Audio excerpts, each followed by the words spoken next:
ಸಂವಿಧಾನ ಪೀಠಿಕೆ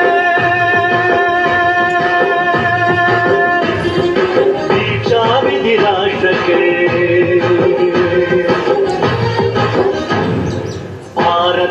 ಭಾರತದ ಪ್ರಜೆಗಳಾದ ನಾವು ಭಾರತದ ಪ್ರಜೆಗಳಾದ ನಾವು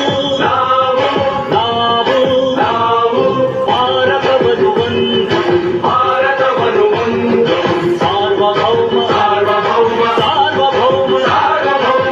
ಸಮಾಜವಾದಿ ಭಾರತವನ್ನು ಒಂದು ಜಾತ್ಯತೀತ ಪ್ರಜಾಸತ್ತಾತ್ಮಕ ಗಣರಾಜ್ಯವನ್ನಾಗಿ ರೂಪಿಸುವುದಕ್ಕಾಗಿ ಭಾರತೀಯರೆಲ್ಲರಿಗೂ ಸಾಮಾಜಿಕ ಆರ್ಥಿಕ ಮತ್ತು ರಾಜಕೀಯ ನ್ಯಾಯವನ್ನು ವಿಚಾರ ಅಭಿವ್ಯಕ್ತಿ ನಂಬಿಕೆ ಧರ್ಮ ಮತ್ತು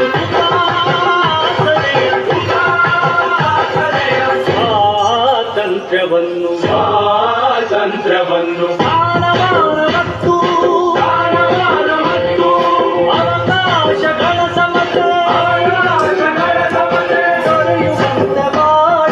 ದೊರೆಯುವಂತೆ ಮಾಡಲು ವ್ಯಕ್ತಿ ಗೌರವ ದೇಶದ ಏಕತೆ ಸಮಗ್ರತೆಗಾಗಿ ಎಲ್ಲರಲ್ಲಿ ಭ್ರಾತೃತ್ವ ಭಾವವನ್ನು ಮೂಡಿಸುವುದಕ್ಕಾಗಿ ಸಂಕಲ್ಪ ಮಾಡಿ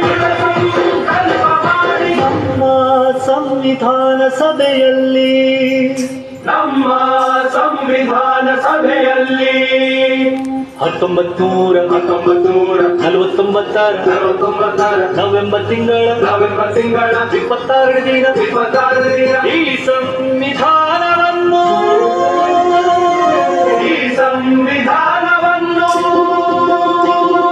ನಮಗೆ ನಾವೇ ಅರ್ಪಿಸಿಕೊಂಡು ಅಂಗೀಕರಿಸಿ ಶಾಸನವಾಗಿ ವಿಧಿಸಿಕೊಂಡಿದ್ದೇವೆ.